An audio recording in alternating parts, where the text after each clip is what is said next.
Hola, buenas tardes. El tema que teníamos pendiente o que íbamos hoy a dialogar en la reunión Zoom era sobre ingeniería genética.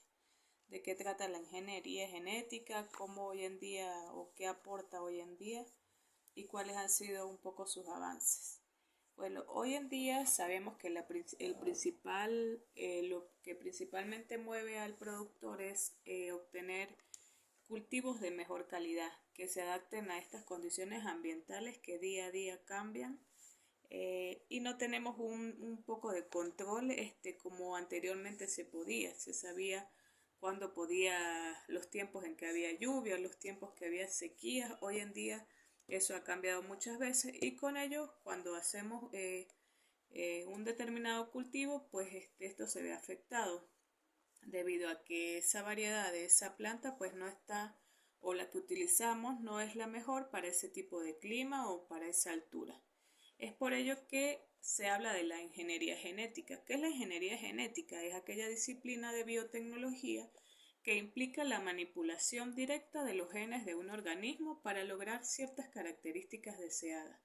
En el contexto de la ingeniería genética de plantas, como en el fitomejoramiento, el objetivo es modificar genéticamente las plantas para mejorar sus características agronómicas, como son resistencias a enfermedades, rendimiento, calidad nutricional, entre otros aspectos, lo que dije.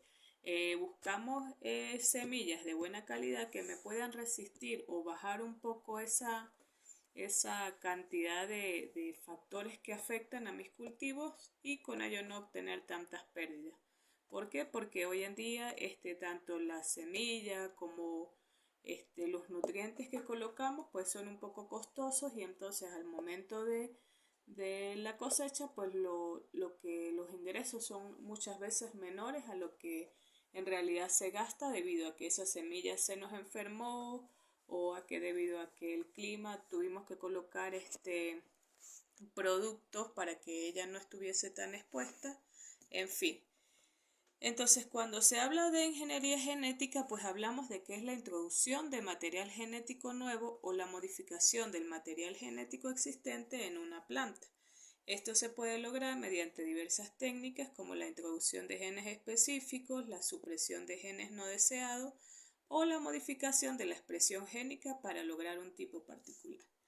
¿Qué es este proceso? Pues este proceso es obtener una planta o vamos a introducir material genético a semillas pero que sean de la misma variedad.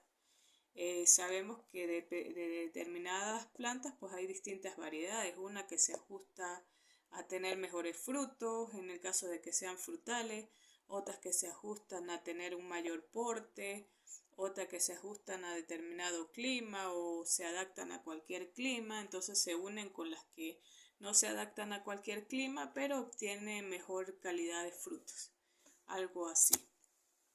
Dentro de la ingeniería genética, pues observamos o se consiguen algo con lo que se llama transgénesis. ¿Qué es la transgénesis? Es un proceso en el cual se introduce deliberadamente un gen o un conjunto de genes de una especie en el genoma de otra especie. Este proceso permite que la transferencia de características específicas de un organismo a otro en la transgénesis, esta es una herramienta clave en la ingeniería genética y se utiliza comúnmente en la modificación genética de plantas y animales. Lo que venimos diciendo, buscamos una planta o un animal en particular. En el caso de animales, hablamos de animales de mayor porte, de si queremos carne de mayor genética con carne, si queremos leche, mayor genética de leche, y lo unimos con otra especie que se adapte más al clima donde nosotros lo necesitamos. Lo mismo pasa con las plantas. A veces tenemos variedades que son muy susceptibles a determinados factores, ya sean ambientales, fitopatógenos, nemátodos. Entonces, esta modificación o este proceso, esta herramienta que se realiza es para que ya modificarlo directamente desde ese gen, es decir, para que desde que comience a crecer la planta ya ella tenga dentro de su gen esta modificación. Entonces decimos, en el contexto de las plantas, la transgénesis implica la inserción de genes específicos en el genoma de una planta para conferirle ciertas características deseables. Por ejemplo, se puede introducir genes que confieran a la resistencia a las plagas, tolerancia a condiciones climáticas adversas o mejorar el rendimiento y la calidad de los cultivos, lo que ya comentamos. En este proceso obtenemos dos tipos de plantas. Tenemos las plantas autógamas y las plantas alógamas. Cuando hablamos de plantas autógamas, pues hablamos que son aquellas que tienen la capacidad de autofecundarse, es decir, producir semillas a partir de la transferencia de un polen dentro de la misma flor o entre flores de la misma especie. En estas plantas, el polen de una flor puede fertilizar los óvulos de la misma flor o de otra flor en la misma planta. La polinización autógama puede ocurrir a través del viento, el agua o la acción de insectos u otros agentes polinizadores. La mayoría de las plantas que podemos encontrar tenemos plantas autógamas. Y en otra parte tenemos las plantas alógamas, que son aquellas que dependen de la transferencia de polen entre flores individuales o entre plantas para la fertilización y la producción de semillas. En estas plantas el polen de una flor debe ser transportado a otra flor de la misma especie para que ocurra la fertilización. Este proceso suele implicar la participación de agentes polinizadores como insectos, aves, vientos o animales. Es decir, que son plantas que dependen de otros vectores para poder polinizar. Podemos observarla en el caso del cacao. Se usan polinizadores, unos pequeños, como unas pequeñas mosquitas que son las que ayudan a polinizar. Y sin estos vectores, pues por eso es que a veces obtenemos plantas que no presentan frutos y se dicen no, esta planta no sirve, sino es que algunas plantas, como decimos, las plantas, si son plantas alógamas, pues necesitan de vectores que las ayuden a polinizar o de polinizadores. En el caso de las plantas autógamas tenemos la selección masal, que es el método. En este método se selecciona y se recolectan semillas de individuos con características deseadas de la población en general. Las semillas se mezclan y se siembran para la siguiente generación. La selección masal permite la mejora gradual de la población, ya que se busca mejorar la media de la población a lo largo del tiempo. ¿Qué se quiere decir con esto? Que cuando seleccionamos y recolectamos semillas de individuos con características deseadas, es decir, vamos a buscar semillas que sean grandes, que las vamos a utilizar en el caso de frutales, de un frutal que nos dé gran cantidad de cosecha, de una especie o de una variedad que no se enferme, que se adapte a los climas. Y ¿qué pasa con esto? Que al mejorar la calidad de la semilla, pues estamos mejorando la población de esas plantas. Otro punto sería las líneas consanguíneas. Dice, se eligen individuos con características deseables y se promueve la autofecundación continua entre ellos. Esto lleva a la creación de líneas consanguíneas, que son poblaciones altamente homogéneas en términos de genética. Facilita la fijación de características específicas en la población, ya que la consanguinidad ayuda a mantener y expresar genes recesivos. En determinado cultivo o en determinada plantación, pues utilizamos líneas consanguíneas cuando ayudamos a la polinización de las plantas. Entonces, en vez de que vengan otros vectores a polinizarlas, se poliniza directamente. O sea, hay una persona determinada en hacer ese proceso. Autofecundación controlada. Dice, se controla y facilita la autofecundación de plantas seleccionadas. Esto se puede lograr cerrando las flores antes de la apertura de los capullos o utilizando barreras físicas para evitar la polinización cruzada. Tenemos la hibridación dialélica, que existe que se cruzan de manera controlada para crear híbridos. Luego los híbridos se cruzan con varias líneas para evaluar la combinación de genes más favorable y se facilita la identificación de combinaciones genéticas. En los marcadores moleculares, pues se habla de utilizar marcadores moleculares para identificar y seleccionar plantas con características deseadas a nivel molecular. Esto permite un mejor seguimiento de los genes específicos, aumenta la eficiencia del proceso de selección, permitiendo la identificación de genes de interés de manera más precisa. Es decir, esto se hace por medio del control y del seguimiento de plantas. Cuando plantamos determinada cultivo y llevamos un proceso de control, pues vamos llevando un seguimiento de qué plantas son las que me han generado mejor desarrollo como el que yo quiero. Con eso lo vamos marcando y luego de esa marcación o de esas selecciones que volvemos a la fecundación para obtener mejores resultados. Todo esto es un proceso, cuando hablamos de procesos de fitomejoramiento, estamos hablando de procesos largos, procesos continuos que van de selección en selección. Es decir, podemos conseguir plantas que se adapten a un clima, pero que son susceptibles a ciertas enfermedades. Entonces tenemos que ir otra vez a replantear esa fecundación para buscar una variedad que se adapte a mis climas y que sea menos susceptible a las enfermedades. En el caso de las plantas alógamas, pues tenemos la hibridación clásica, donde la idea es mejorar características específicas y combinar rasgos beneficiosos de diferentes líneas genéticas. Tenemos la selección de familia, donde dice que se seleccionan plantas superiores en función de su rendimiento, y esto permite conservar y mejorar la variabilidad genética presente en las familias seleccionadas. Es decir, obtenemos plantas de la primera generación para que no se vaya, no es por decir, tenemos la primera semilla de la planta mayor, después esa dio otra planta. Entonces muchas veces no buscamos semillas de la planta mayor, sino de otras plantas, y vamos degenerando esa especie.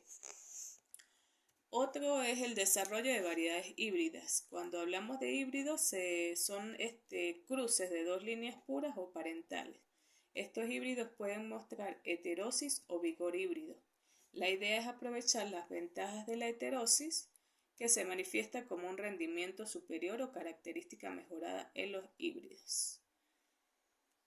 Cuando compramos semillas, por lo general ellas indican que son híbridas, que son líneas puras. Cuando hablamos de líneas puras, en el caso de frutales o de pimentón o de ají dulce, pues quiere decir que cuando obtengamos la cosecha, el resultado debe ser el mejor. Debemos tener plantas con unas cosechas superiores del 90 al 100%.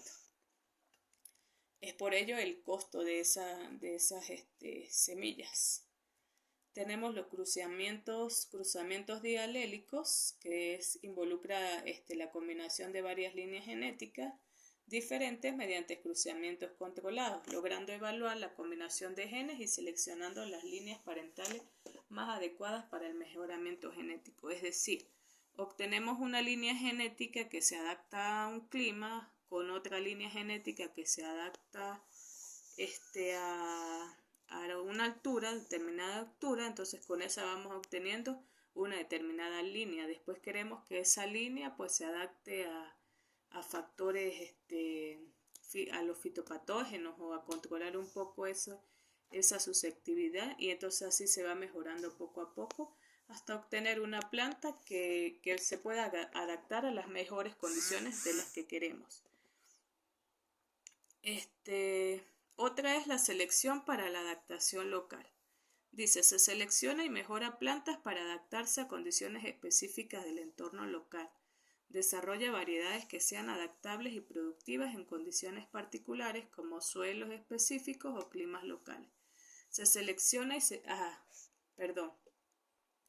en este caso, pues cuando hablamos de selección para la adaptación local es crear plantas que se adapten a ese ambiente, a los suelos, a los climas, a las condiciones particulares, ¿sí? O sea, no quiero una línea genética específica, sino que se adapte solamente a ese clima.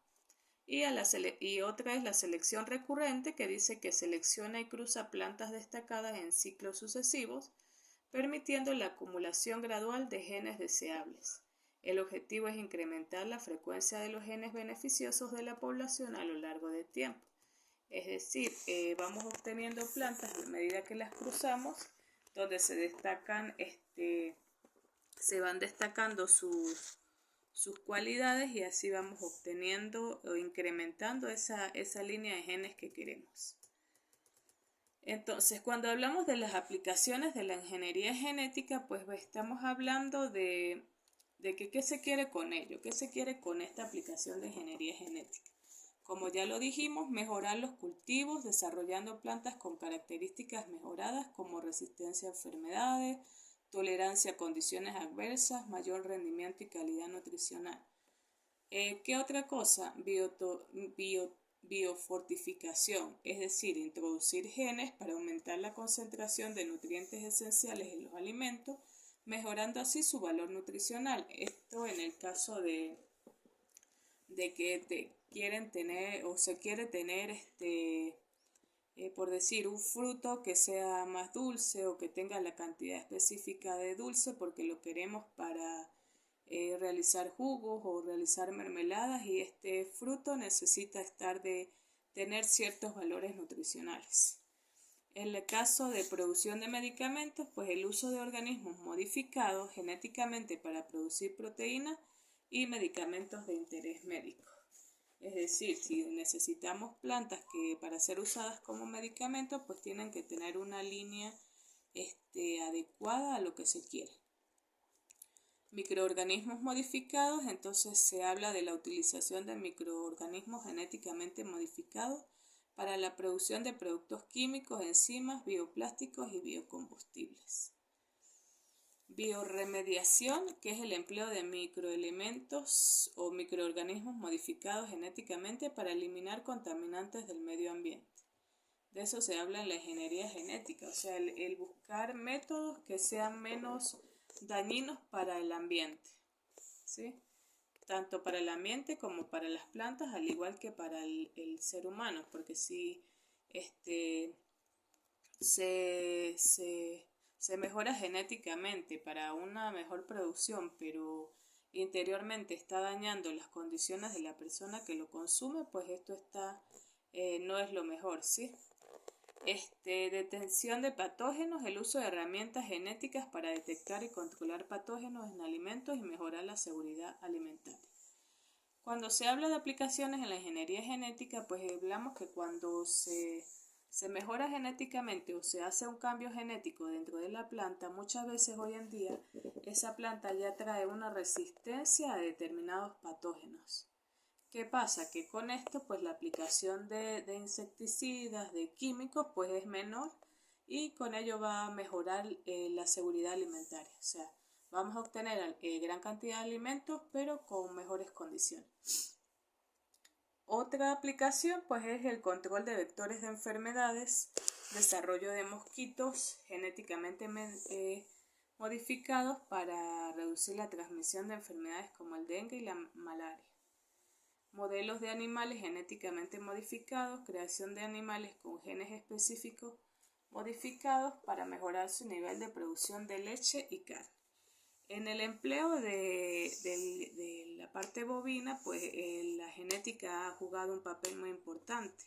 Hoy en día observamos razas que han sido genéticamente modificadas y que se adaptan a muchos climas y con una producción que es la mejor. Bueno, entonces en este caso, en el caso de fitomejoramiento, pues observamos que cuanto más conocemos los cultivos o cuanto más conocemos qué es lo que necesita ese cultivo, pues más queremos que eso se siga propagando de igual manera.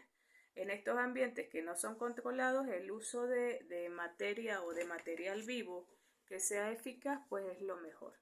Es por ello que día a día las personas que trabajan con genética pues se han visto prestos a la búsqueda incansable de mejorar. Pero como ya lo dije, estos estudios de fitomejoramiento pues son un poquito extensos porque llevan años y años para poder llegar al fin que se quiere.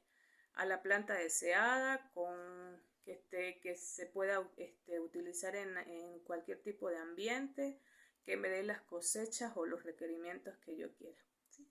Entonces esto es parte de la información que quería compartir con ustedes, que hiciéramos como un debate de lo que ustedes conocen sobre lo que es el fitomejoramiento. Entonces estaremos aquí para la próxima reunión y muchas gracias por su atención.